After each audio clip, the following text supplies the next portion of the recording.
Hi, everybody. Welcome back to part 2 of Bible in a Year, day 365. I am so happy that you came back. It must mean that you're a little curious about what the direction is for this channel. I wanted to give you the idea of what's going to be happening for 2024 and have a little fun with giving you a behind the scenes of what has been going on this year. And then, talk about what the message was this year and maybe try and wrap up the entire year with just maybe a little 5-minute summary of what we just read. And then a very special message at the end. So let's get started with this. I don't know, you call it a recap? I don't know. The direction of the channel. I'm going to start by saying when I started, the idea kind of came to my head in July of 2022 to start this project. And the kind of life that I have is very, very busy. I work very, very long hours. I work independently. There is a lot of orchestrating that goes on during my day. And in July, when it kind of popped in my head, I was like, oh no, there is no way I could fit this in to my day and how my day works, usually spontaneously. And so I prayed about it, and I'm like, I don't know how you want me to do this, Lord. I don't see how this can possibly happen. So if you want this to happen, you got to kind of make it happen for me. You've got to clear out a path for me to do this for you. And so I have my beautiful Bible that I love so much. It is probably easily 30 years old. It's all marked up. I know it like the back of my hand, where the highlights are and my favorite passages and everything. And I was getting ready to use it. And then just out of curiosity, I wanted to see, okay, can you actually read the Bible on a social media platform? I don't know. And then we found out that there's copyright. Not only is there copyright on my favorite Bible, there's copyright on like 99% of the Bibles out there. So this happened, I think, like the last week of October, and I was going to launch the channel in November. I was going to launch it 2 months early so that people would have a chance to find us and, get rid of any minor things like, filming angle or, speaker or whatever the case may be. I just wanted a couple months of a trial before we actually started. So a week before we're supposed to launch, I find out there's copyright all over everything. And so I did a Google search, is there any Bible without a copyright? And we found one.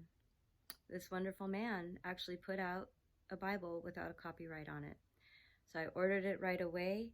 It came, I think, either the day before, like on October 31st, or possibly like the 30th. It came within minutes of launching in November. So it was a go. We started in November. I had a bunch of speaker problems. I realized that having the mic over here, my hairs, even the teeniest tiny hairs, were rubbing against the mic and causing interference. The earrings, the phone calls, the knocks on the doors. We had to figure out a lot on how to get this done. So then we started. We began in January 2023. Things were going fantastic. And then about a couple weeks into January, I had this enormous pop in my ear and I lost my hearing. And to be able to talk, I've never had an appreciation for people who are hard of hearing, of really what they go through. But it is very much like you are listening to your world while you're underwater. At least that was my experience. You know how like when you put your head under the water, there's like this, that's what it was like. And people were talking to me and it was, very hard to hear them. It was awful. And what had happened was I had an injury back in 2015 and I didn't know it, but the injury also caused a cracked tooth. The reason I didn't know it is because there's also nerve damage. So I'm popping around for a couple years with a cracked tooth, not really realizing it. Thank goodness I take care of my teeth. And so infection didn't spread rapidly, but when it did, it did. It got to my ear, it got to another tooth, and then we were in 2020. You couldn't go anywhere to get it fixed, and it was just a big mess. So 2 weeks into recording, my ear popped. I couldn't hear, and so while I am reading, I can't hear anything. I can barely understand my own voice. Also, with the injury, I have visual disturbance. So we're not starting the year off very good, but I'm determined. We're going to get through this. This loss of hearing went from January until July. It was the entire half year of Bible in a year. But then in July, my hearing came back. So who knew? Of course, I did have heavy antibiotics, and I did go to the dentist, and I had them pull the 2 teeth that were the issue. So now I have a hole in my mouth. Hi, everybody. I look like a hockey player now. So, yeah, there was that. There was that bit of journey that you got to go through with me. In addition, in February, I gave notice to my boss that I was going to leave and move out of state. I have been working with him for 26 years. So it came out of nowhere for him. The whole thing was very emotional, but in my mind, I was like, you have 9 months to find somebody. I'm moving in October. I'm giving you notice now. You got 9 months. I'm not all that. You can find somebody. So what you don't see in the frames is from February to October, I'm actually packing up my house. And I got rid of about 2/3 of everything I own. But I kept the camera frame the same. So outside the camera frame, there are totes and boxes, and furniture is gone. The TV is gone. There's all sorts of stuff missing. The house was upside down. So September comes, and he hadn't found anybody. I'm not certain he actually looked, but he didn't find anybody.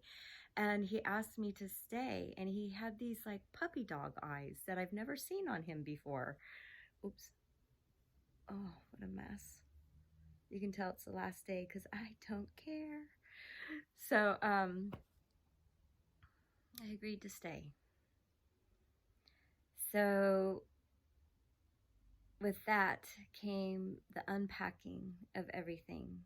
From September until literally about a week ago, I have been unpacking and putting the things that remained back in place, trying to organize. I had to go buy a new TV because I got rid of my TV, things like that. This is my life, guys. And then, and then in October, my dad became incredibly sick, and in November, he passed away. So you were on the journey with me during that. But we kept showing up every day. We kept doing the reading. God did make those paths for me. so that we could get this message out to you guys. And then, of course, I went to Minnesota, the best part of the year. That was honestly the best. Oh my gosh, I had so much fun. And a little disappointed I came back home. And of course, we got through the holidays. People who know me know that I cannot stand shopping malls and box stores because I get overwhelmed, and I'm not a materialistic person anyways. And so when I am in like a box store or the mall and there are, I don't know, 50 choices on a shelf of the exact same thing, but maybe it has a different, power to it or a different size to it. Oh my gosh, I can't take it. So, we had a little stress going on there. So that is just a few points of the year and what we were doing on this end of the camera while I was showing up for 20 to 30 minutes to read this message to you. The idea was never to preach to anybody. I do not have any sort of authority or status to tell anybody what to do or point the finger and say, hey, change your ways. I have a lot of things going on in my life.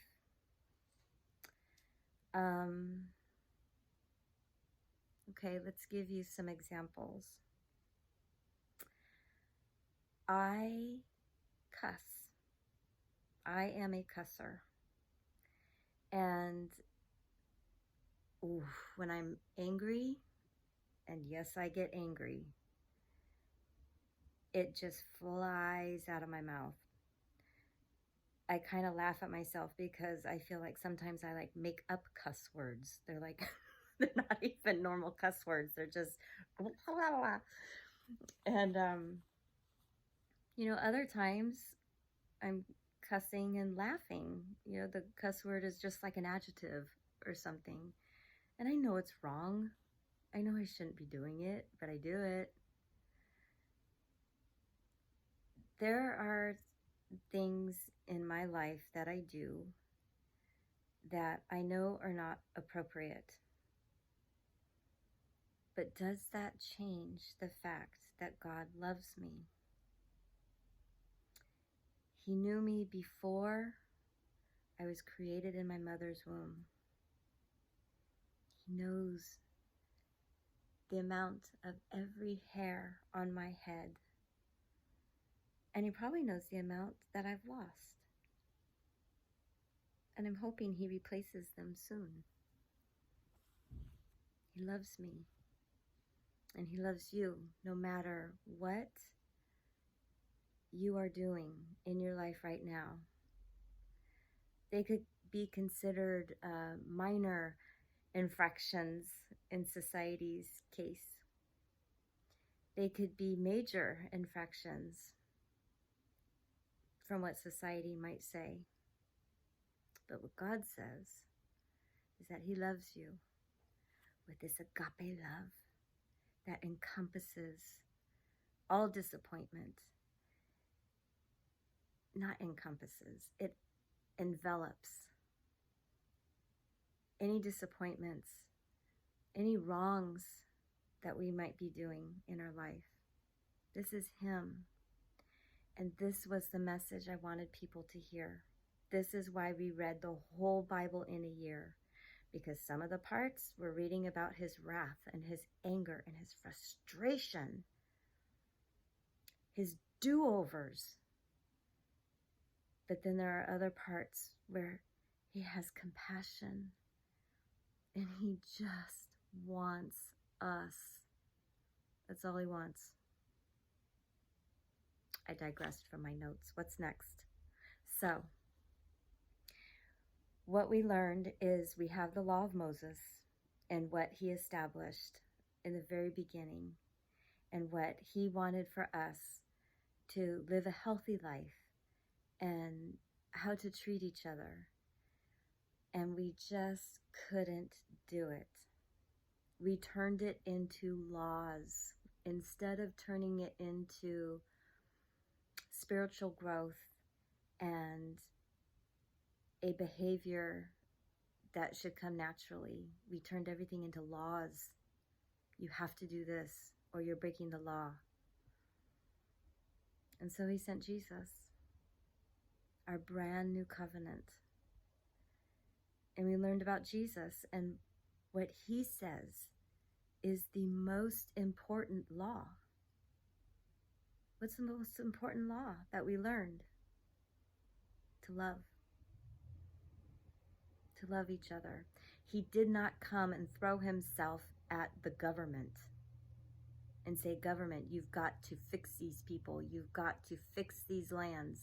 Government, you've got to make these laws. He came to us and he says, look, everybody, stop it. You need to love each other.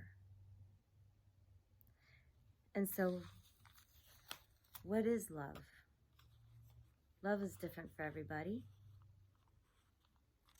And it is different on whatever day might be in front of us, right? There are days where people are standing in front of me. I'm tired, I'm cranky, and I don't have an ounce of love to offer anybody. I just want to be left alone, maybe go to sleep. And what do we do in those situations? What is love? Love is patient. Love is kind. Love does not envy.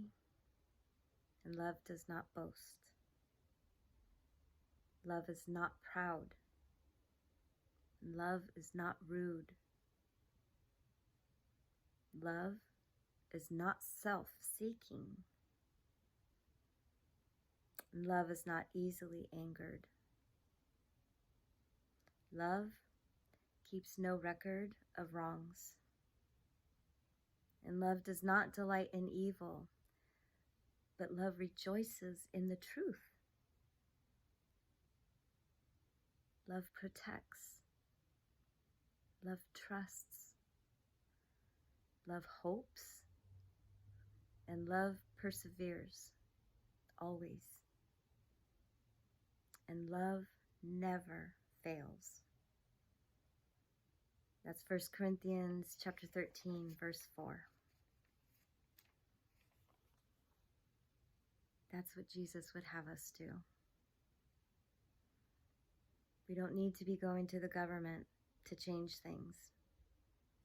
We have to change things within ourselves. That is the point of this channel. And that is the message I wanted to be heard for the world by reading the whole Bible in a year. So, we draw to a close. I have decided that I would like to read the book of John. My hand is getting really shaky. I'm sorry. The phone is heavy. Can I do this? Get the blood flow back. Hold on. Waiting, buffering. Okay. As we were reading this format, boy, this is getting long. I'll wrap it up. As we were reading this format, I was getting frustrated because the format would cut off at certain places in the message. And I felt like the message might have been getting lost because we had to cut it off and then come back the next day. Well, a whole lot happens in a day, and people may have forgotten what we had read before. They may have been gone for a week and don't even know what we're picking back up on. And so as we're reading John, I felt like, please don't cut this off. And they were doing it. And so I feel like I want to read the book of John. I'm going to have to break it up in 3 parts. I'm going to read chapters 1 through 7, 7 through 14, and then 14 through the end. I don't remember how many. I think there's 21 chapters. And so I'm going to spend the next 2 weeks doing that filming. And then I'm going to pop them all 3 up on the same day. And if you're interested, you can hear the book of John just all the way through at your pleasure, at your leisure. But I think it's important not to break it up because it is John's testimony. It is what he saw, it is what he heard, and he made a record of it. And it needs to be heard without breaking it up into sections. So that's what I'm going to do. And after that, I don't know what I'm going to do. I know a lot of people like the beach. A lot of people like Fred. There are going to be times in my own devotions, I have a feeling I'm going to pop in. And without reading my Bible, I may paraphrase so that I'm not breaking a copyright. So make it the very best 2024, guys. Grow your relationship. Grow your relationship with God. Take your heart and just hand it to Him and say, here you go. Let's walk this year and moving forward together and see how your life changes. Remember that you are loved. You are loved, and He wants relationship with you. All right, here's me signing out for 2023. Take care, everybody. Hugs and kisses to your loved ones, and I will see you in a couple weeks. Subscribe and hit the bell notification so that you'll know when it pops up, okay? All right, guys. Happy New Year. Bye.